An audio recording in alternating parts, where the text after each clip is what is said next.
Hey everybody, HomeSliceHenry here, and in today's video we're going to be taking a look at a brand new Pokemon in the world of Pokemon Go, HISUIan TYPHLOSION. HISUIan TYPHLOSION has been released in raid battles, and during the HISUIan TYPHLOSION raid day, you can get it by either doing it in person or how I did it via a remote raid. HISUIan TYPHLOSION is a Fire and Ghost type Pokemon with the moveset of Hex, Fire Punch, and your choice of nuke move, Shadow Ball, or Wild Charge. So without further ado, let's hop into the matches, and let's test out HISUIan TYPHLOSION in some practice Open Ultra League battles. Hopping into the first match, picking up a terrible lead Poliwrath into Cresselia. I'm going to throw one counter and save switch into the Shadow Ampharos, as I do have two much better responses to Cresselia in the back. And it looks like the opponent is staying in here, which works out very nicely for me. The Brutal Swing connects, opponent is firing off energy, and I know that I take any one move here, so I no shield as they go for the Grass Knot. I make it to Brutal Swing number 2. This will come very close to knocking out the Cresselia. Cresselia is going to be shielding that up, and honestly, I think if they go for the Grass Knot here, I can withstand this damage. It's going to be very close. They go for the Grass Knot. I survive the move, but I do get farmed down. Now it's time. In comes HISUIan TYPHLOSION. HISUIan TYPHLOSION farming up. Opponent tries to go for a Fire Punch catch onto the Skeledirge. No baits here. Shadow Ball nearly gets the one-hit KO, and I get the Hex farm down. This thing has a monster attack stat. Opponent, are they going to be sending back in the Cresselia? Yes, they are. So they are weak to HISUIan TYPHLOSION's energy in the back. I shield up in case it's a Future Sight, and it only ends up being a Moonblast. Their entire moveset is known now, so I know that I don't have to respect a Future Sight here. The Moonblast is going to connect, and I'm going to get a full farm down. What do they have in the back? It's a Go-Goat. Go-Goat, one of the newer Pokemon in Pokemon Go. I believe it was released at one of the Safari Zones, so unfortunately I do not have one, but we do get to see it in action here, and it's just getting absolutely crushed by Energy Lead HISUIan TYPHLOSION. This thing outputs a lot of damage, and it's able to basically 1v3 in the endgame and take the game. We see a tough lead in the next match, Poliwrath into Toxicroak. Toxicroak definitely a core breaker for this team. I'm going to be firing off the Icy Wind as soon as I get here. Two Icy Winds come pretty close to knocking out the Toxicroak. Opponent is going to be safe switching into a Dragon Breath Giratina, and I switch into the Ampharos.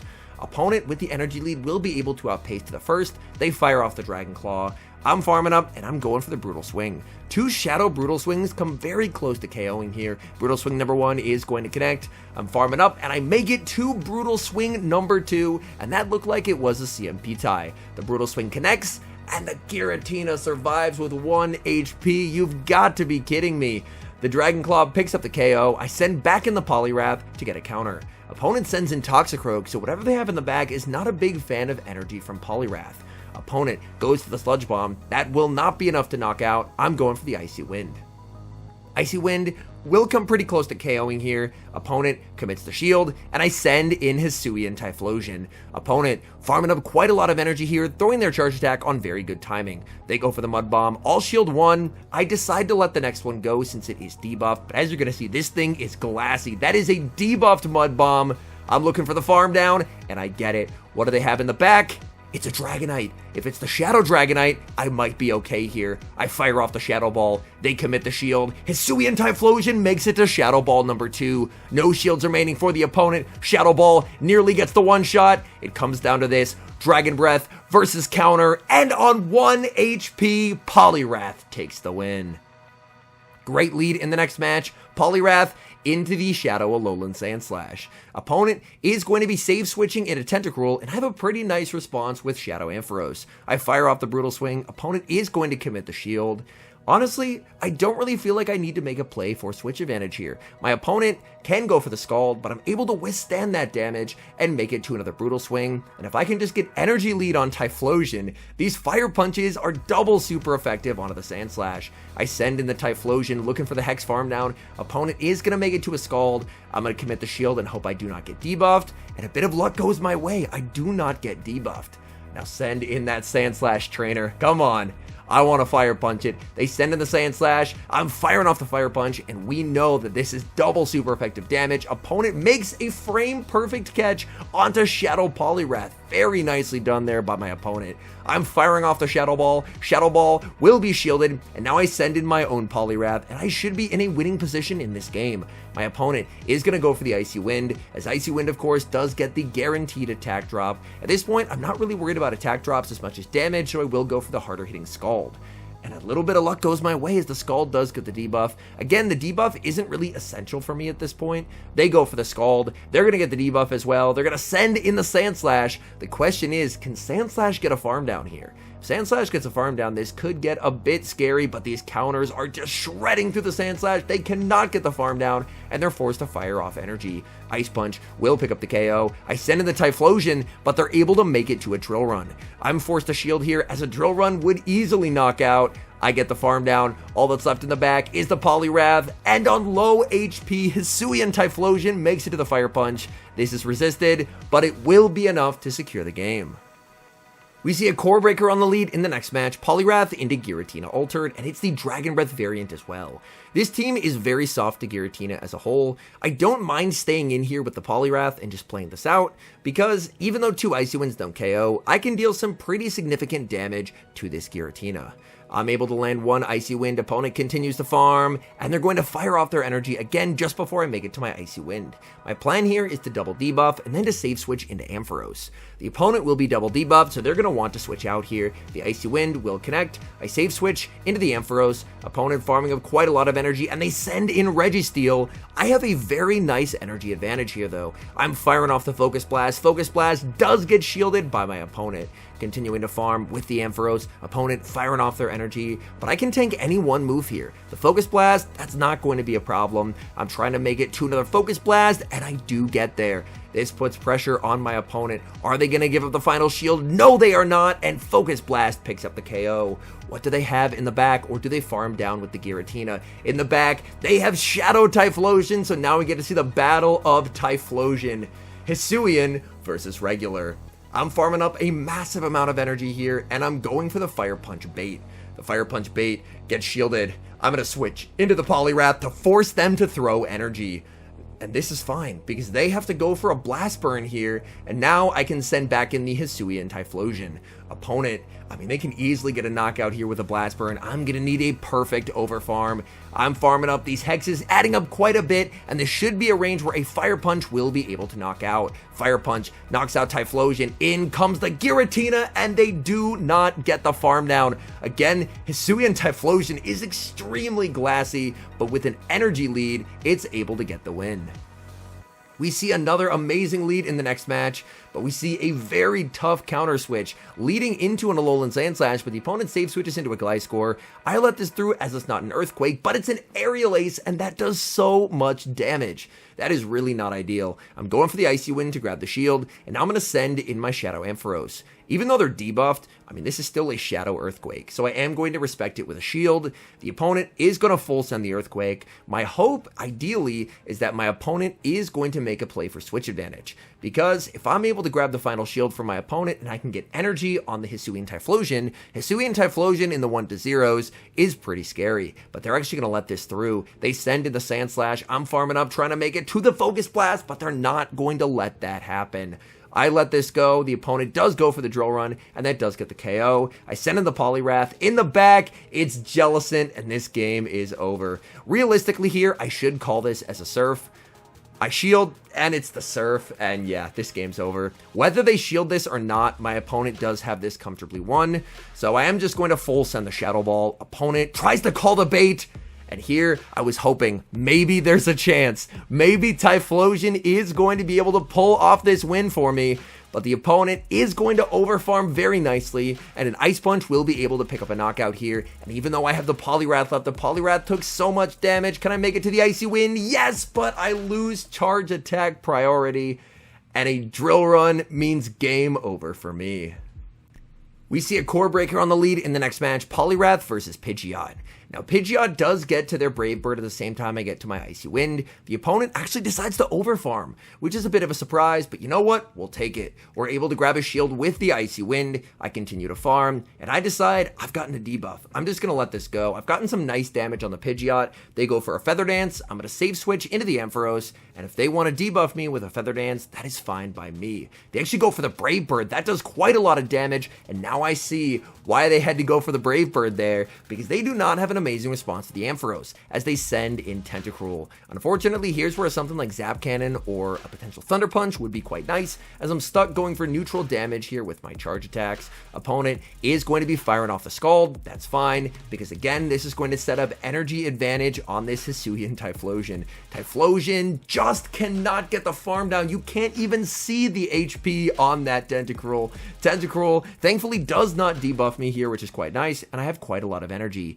Now it's up to the opponent. What are they wanting to send in here? They're going to send in the Pidgeot. I farm up more energy on Typhlosion, switch into the Poliwrath, and I'm able to outpace. The Poliwrath picks up the KO with the Icy Wind. In the back, it is Gliscor, and this is going to be a bit tricky, but I do have a lot of energy, so I should be okay. Opponent goes for the Aerial Ace. They undercharge, but they undercharge slightly too much. Opponent trying to get one extra Shadow Claw, but unfortunately, it's going to give them two and allow me to get to an Icy Wind. And now I just full send the Shadow Ball. Opponent tries to call the bait. Again, look at the neutral damage this thing can output. It's a lot of fun.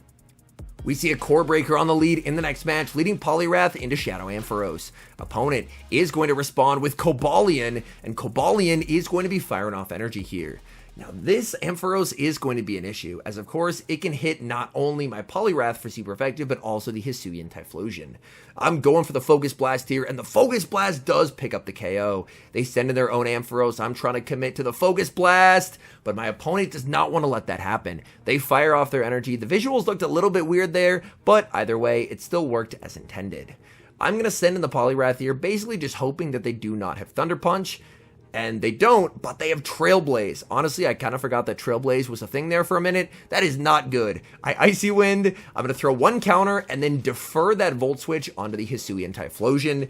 Typhlosion now going to have to deal with boosted Brutal Swings. Let's see what they have in the back. It's a Poliwrath. Okay, this Shadow Ball is going to do quite a lot of damage. Keep in mind, Ultra League Poliwrath is very bulky, and that Shadow Ball does a ton of damage neutrally. I continue to farm. Opponent, perfect charge move timing here, and they will fire off the Scald. The question will be, can I make it to the back-to-back Fire Punches? I am one Hex short here. Fire Punch will get the shield. HISUIAN Typhlosion gets outpaced by one single turn. Oh no, the Scald picks up the KO. My Poliwrath looking for the farm down and gets it. All that's left is the Ampharos, and I make it to the Scald despite the terrible alignment throughout. Somehow, we're able to get that win. A Core Breaker returns in the next match, Poliwrath into Pidgeot. Again, I'm going to stay in this matchup and go for the Icy Wind. I go for the Icy Wind. My opponent this time is going to play to charge attack priority. I call the Feather Dance bait. It's the Brave Bird. And at this point, I kind of don't really have a win condition, which is really unfortunate there. The Pidgeot lead, it's very, very tough because it, of course, absolutely crushes the HISUIAN Typhlosion in the back, so I kind of have to try and make a call there. Get the call wrong, and even though I land this Focus Blast, they have their own Typhlosion in the back, and I make a mistake again. I stay in to go for the Brutal Swing. I needed to preserve the Ampharos and this energy as a potential ability to get rid of that Pidgeot later in the game, whereas now my opponent can send in the Pidgeot, debuff me, and I just don't have a win con. I continue to farm. Opponent is going to send in the Pidgeot. I can go for the Fire Punches here, and HISUIAN Typhlosion does have a nice attack stat, but unfortunately Fire Punch does not have a very high amount of base damage. So I can go for Fire Punch number 2. This will not KO, and whether it's via a Brave Bird or a Blast Burn, this game is over, so I am just going to let it through, and Brave Bird will pick up that KO. Hopping into the final match, what an amazing lead. Poliwrath into Aurorus. Opponent is going to save switch into their own Poliwrath, and I'm going to respond with my Ampharos. Again, I don't have Thunder Punch here. I'm going to go for the Brutal Swing. Maybe they think I do have Thunder Punch, and they shield. Okay, honestly, this is perfectly fine. Even if I lose switch here, if I can just get shield advantage and energy advantage, that would be quite nice.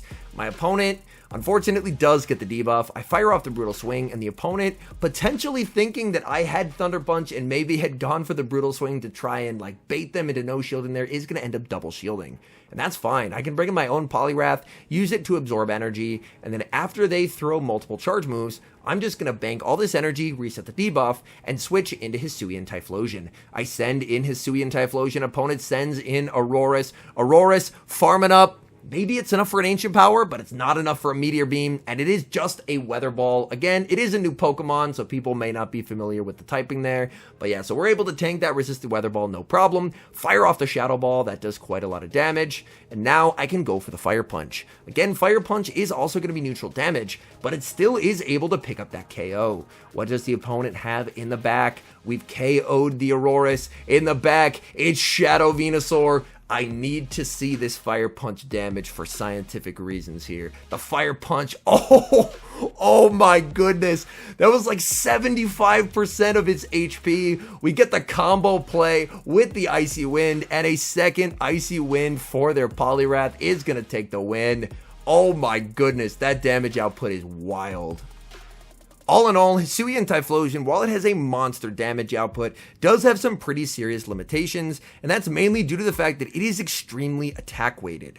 On top of that, there's already a Pokemon that shares its typing, Skeledirge, that has significantly better coverage, and that does limit its abilities as well. So by no means is it a bad Pokemon. It has a pretty solid moveset, and it has a monster attack stat. Definitely more of a Pokemon for fun than for climbing. When it comes to competitive use, people will probably still use Skeledirge, as Skeledirge's coverage is definitely better. But honestly, I feel like they did a pretty decent job of this thing with its moveset, and the damage output is no joke.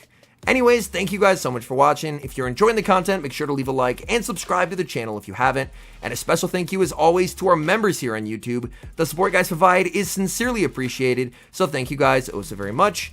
And until next time, I've been HomeSliceHenry.